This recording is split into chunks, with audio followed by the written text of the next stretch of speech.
We are a church of Christ. We are preaching the gospel, the good news, and we are making discipleship. But we are praying that let God intervene in our country, because here we are still in exile, but we don't blame God. Maybe it's a plan of raising people in exile and send them back home to build the nation.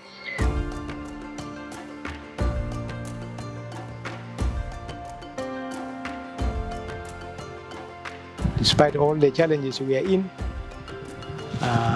since challenge is also part of life, we are just enduring like that, because we have no way out now to go. Yeah. So this is where we are.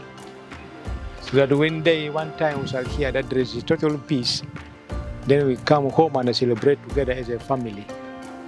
But at the meantime, we need your help, because we who are here still, we are vulnerable for sure. We are unable to do things of our own, unless when we are also supported the other way around. But despite all, we don't also leave everything to your hand. The little we can do, we can try by our own. Then where we are defeated, that's where we are going to raise alarm.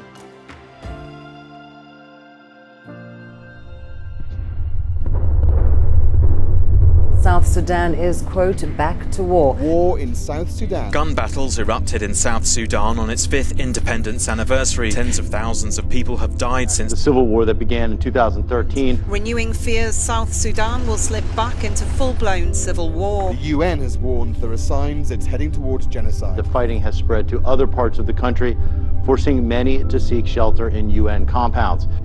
Since July, every single day, on average 2,500 people have moved into Uganda. Uganda already hosts more than 200,000 South Sudanese refugees.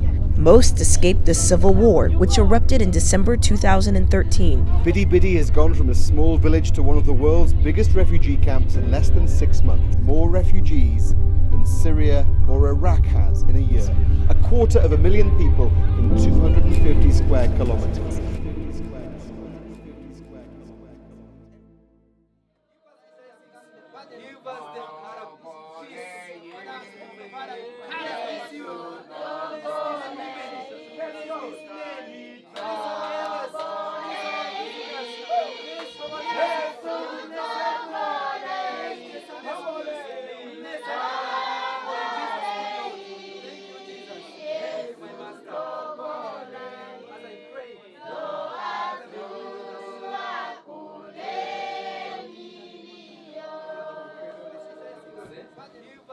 This is the fruit that has grown from the soil.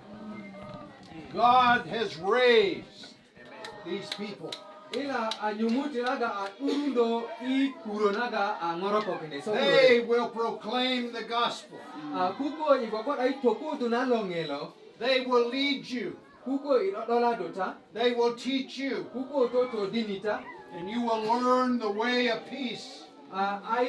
And when God gathers you together again and takes you back to South Sudan, you will carry the gospel. You will carry the love of God. And you will proclaim peace to this land. God is with you, and if you ever doubt, look here, but more importantly, look here. God is with them,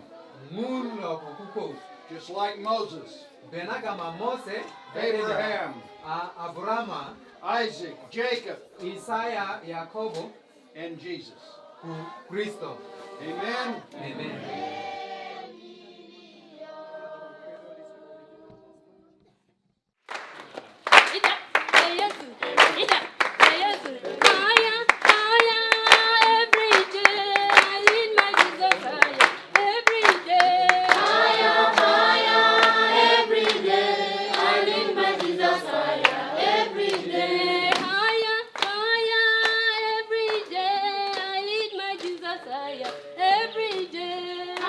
Success that is so glaringly apparent is the education of pastors.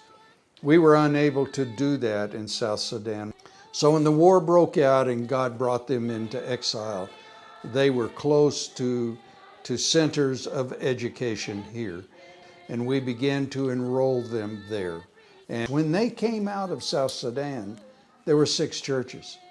Now there are 19. And over a period of years, we now have 23 educated pastors. Houston has played a great role, especially in the church in South Sudan. Without the support from Houston Conference, I would have not stood as a strong pastor.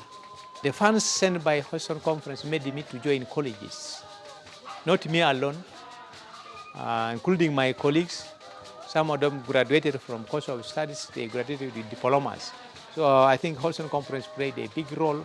That's why we have graduated. We have 80 ordained elders, and we are having some whom we are going to graduate them this year based on the course of study which was supported by Houston Conference. So Houston Conference have done a great role to play to raise good leaders for the church in South Sudan.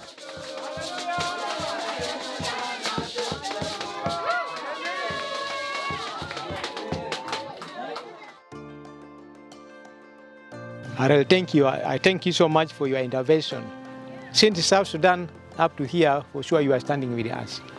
And your presence has made the church to be known, especially the MC.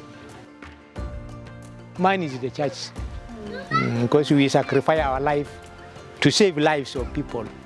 That is my business. May God continue ministering in us, continue empowering us, and continue opening doors to raise our future leaders. Those are our hope. God will intervene. One day, one time, we shall be at home and celebrate as children of home. Because here we are still in exile, but maybe it's a plan of raising people in exile and send them back home to build the nation. Thank you so much.